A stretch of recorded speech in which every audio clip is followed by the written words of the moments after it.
bienvenue dans une autre vidéo. Aujourd'hui, nous allons parler de combien la FIFA déteste l'Algérie et comment ils nous ont toujours traités. Nous commençons ici, avec notre premier voyage en Coupe du Monde. Espagne 1982. Probablement, la plupart d'entre vous n'étaient pas encore nés. Gijón, Espagne Coupe du Monde 1982. Dans le groupe 2, Allemagne, Algérie, Chili et Autriche. Après avoir battu le Chili lors du dernier match et terminé le groupe avec 4 points. Le destin de l'Algérie pour passer au tour suivant dépendait du dernier match du groupe entre l'Allemagne et l'Autriche.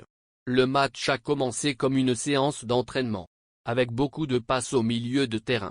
Il n'y a eu aucune pression défensive et aucune action d'attaque. Les deux équipes ont changé de possession et les passes et la séance d'entraînement se sont poursuivies pendant 10 minutes.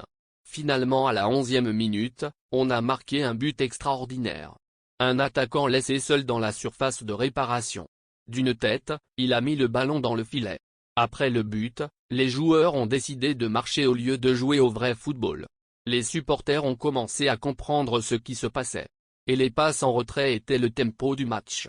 Nous avons même eu des passes du milieu de terrain jusqu'au gardien de but. Il faisait chaud et les joueurs faisaient semblant d'être fatigués. Ils ont également fait preuve d'un esprit très sportif, les deux équipes se partageant l'eau et s'entraidant. De retour au match, les passes se sont poursuivies et c'était un record. Les deux équipes ont eu une précision de passe de 99%. Les mêmes jeux ont continué pendant toute la deuxième mi-temps. Match très propre, pas de tacle, pas de carton. Et même pas une remise en jeu. Avec ces passes animées, les joueurs n'ont pas besoin de laver leur maillot pour le prochain match.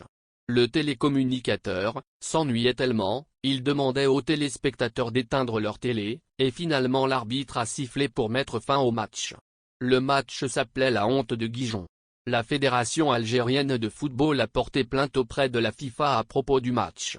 Et après 3 heures de délibération, bien sûr la FIFA corrompue n'a trouvé aucun acte répréhensible et les deux équipes ont joué un match de football normal comme l'a déclaré le président de la FIFA. Plus tard, João Havelange, le président de la FIFA a été reconnu coupable de pot de vin et il a démissionné de son poste.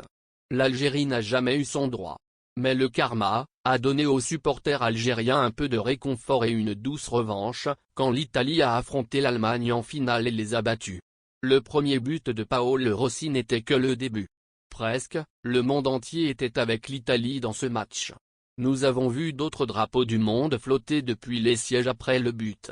Continuons, avec le match, et après de belles passes de l'Italie dans la surface de réparation. Un beau tir de l'extérieur d'environ 20 mètres, a marqué le deuxième but de l'Italie par Tardelli. Et on le voit courir trop excité peut-être crier, c'est pour l'Algérie, c'est pour l'Algérie, c'est pour l'Algérie. Et finalement, avec une domination totale, une course de l'aile droite et un ballon dans la surface de réparation, ont donné à Altobelli l'occasion de marquer le troisième but. Et pendant qu'il célébrait, il a peut-être scandé le célèbre slogan « One two three viva l'Algérie ». Revenons maintenant au temps présent et observons. Gianni Infantino, le président de la FIFA parle du VAR. Alors sur le VAR, l'assistance vidéo, je pense que notre analyse nous fait dire que c'était un succès lors de la Coupe du Monde et que c'est un succès là où c'est appliqué. Pourquoi c'est un succès? Parce que on a fait du progrès. On aide l'arbitre. Grâce à la VAR, l'arbitre a corrigé ou est intervenu 20 fois sur ces 455. Donc une fois tous les 3 matchs de la Coupe du Monde, l'arbitre a pu intervenir grâce à la VAR. Le taux de réussite était finalement de 99,3%. Ce n'est pas 100%, mais c'est 99,3%. Ça veut dire que si on veut faire du progrès, le progrès signifie mieux qu'avant. C'est mieux qu'avant. Ce n'est pas parfait. Une fois ça tombe sur l'Algérie. Bien sûr, monsieur Infantino, il tombe sur l'Algérie. Si vous pensez que la VAR est si importante et aide l'arbitre comme vous l'avez dit et corrigez beaucoup d'erreurs, pourquoi avons-nous cette erreur évidente dans le match de l'Algérie contre le Cameroun? Et pourquoi Gassama n'a pas consulté le VAR pour corriger ces erreurs évidentes?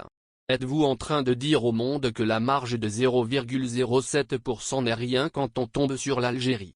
Eh bien, cela nous a coûté le match à cause d'une très mauvaise décision et d'une négligence VAR. On devine, la FIFA ne fera rien pour l'Algérie, comme exactement ce qui s'est passé il y a 40 ans en 1982.